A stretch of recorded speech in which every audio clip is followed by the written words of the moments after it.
Marketing gets blamed for a lot of things that are actually business problems, and that's where a lot of people get burned.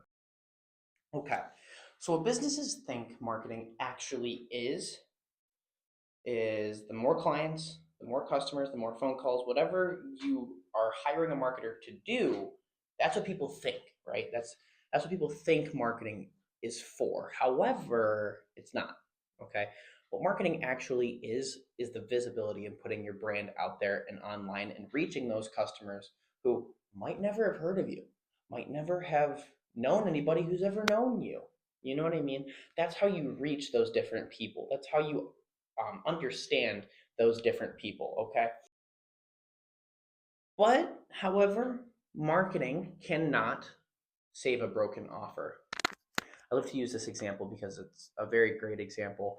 If I am working with a diner, okay, and the diner hires me to do their marketing, and I'm able to get them 10 new clients. Okay, out of those 10 clients, they all show up on a Sunday after church for brunch. Cool. They all walk in, and no one's there to greet them. No one's there to seat them. No one's there to take their order. Everybody's in the back doing whatever you guys are doing, washing dishes, doing whatever, okay? I understand. However, after a certain point, you're going to lose out on a majority of those customers. I'd say about 60% of those customers would not go with you. They'd walk out, they'd go to McDonald's, okay? That's not good. You know, the marketer did his job. The marketer got you the people. They brought them into your establishment. However, if you didn't help them out, then you just lost out on 60% of your people. So now let's use the 10 example, right? The 10 customers. I bring in 10 customers into your establishment and 60% of them walk out. That'd be 6 people walk out of your establishment and you get to help out 4.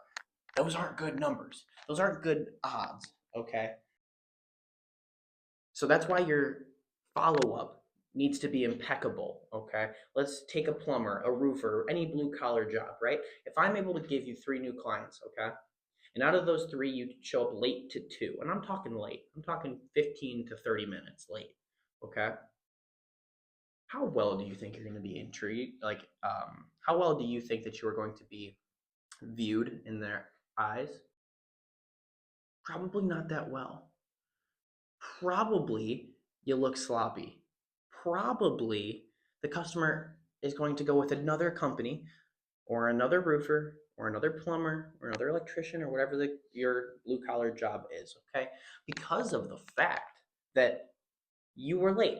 It's one small mix up, but you were late, and now that customer has a bad taste in their mouth about you because if you're late to the first initial meeting, then how are you going to be the rest of the job? Right? Right. Um, so with this, I really do want to break down exactly what marketing is and the problems that they solve for you, and then the problems that we see with businesses all the time. Okay. The first problem is what marketing is actually intended for. It's going to be that visibility problem. Okay. Visibility is exactly what you hire a marketer to do. We post, we put out ads, we do, X, Y, Z, we change SEOs, we add in keywords, all for the fact that we need to make you and your brand more visible online. Okay. So that's the first problem that marketers themselves tackle. The next problem that we have is between both the marketers and the businesses. It's that conversion. Okay. I was just talking about that with the diner example, but we can take any example. Okay. Again, you show up late to your jobs in which that the marketer has helped you acquire.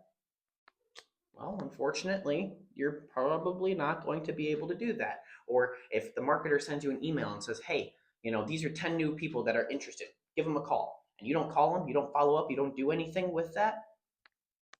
Well, unfortunately, you didn't get that job. You weren't able to satisfy their needs. And that's the third thing. And this is 100% on the business, the fulfillment problems. Okay. This is where if you tell your marketer, hey, on Tuesdays, we're offering 40% off on all sandwiches. Okay, cool. And we put that out there. And people are like, man, 40% off all sandwiches? That's sick, dude. I love that. I love it. And then they go in.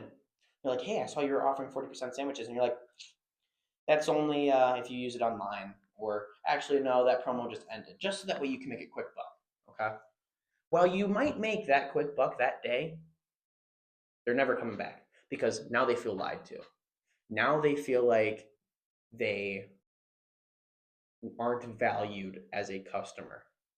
I'm going to give you an example. Wingstop, okay? I have so many uh, customers, well, customers, coworkers, all these different people. We all love Wingstop. So amazing. You go on the Wingstop app, they tell you to download it because that's where you can place all your orders, and they got little deals and stuff. And sometimes they'll have a deal for like half off on wings, or like dollar wings, or whatever the case may be.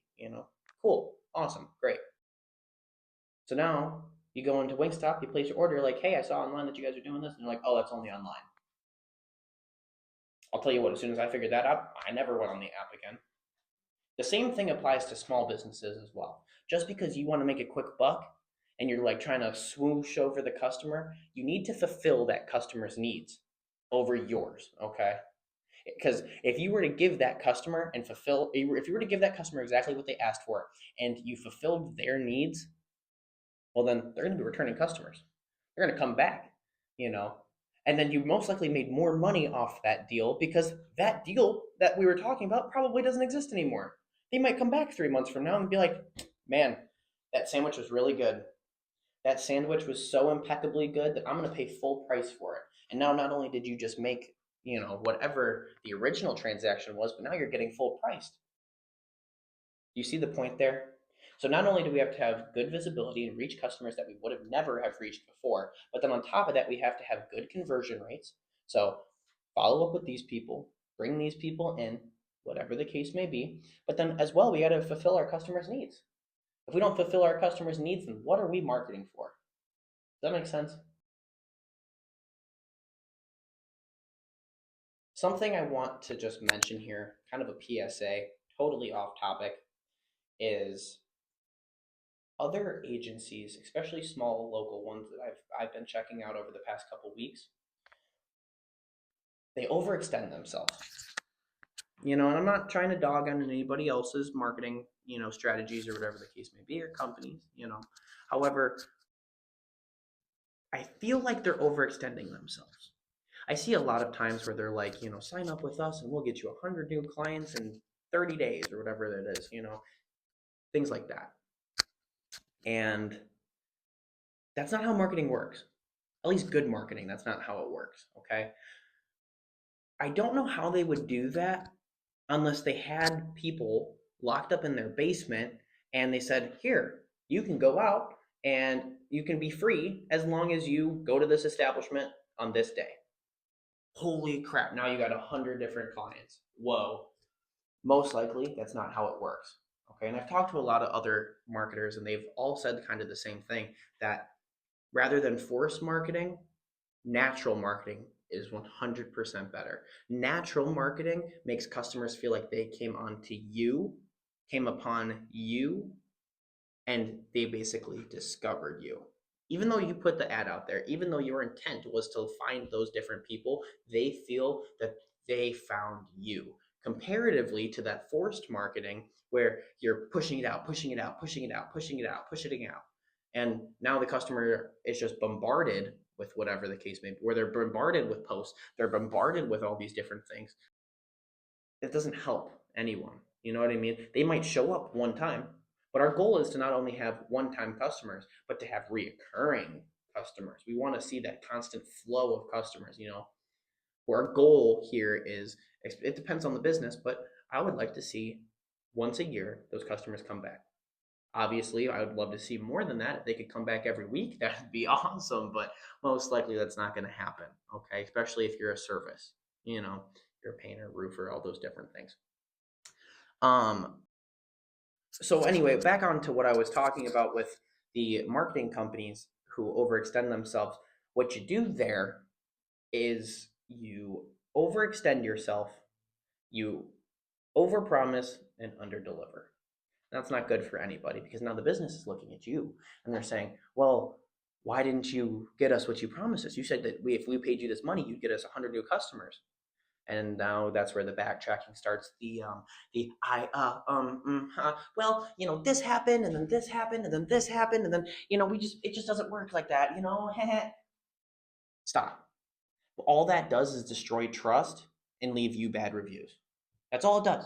It destroys the trust within your own company and your own brand. And that's not good for anybody, okay? No one wants to work with a company in which they cannot trust. However, from a small business standpoint, the small businesses need to understand what they're looking at.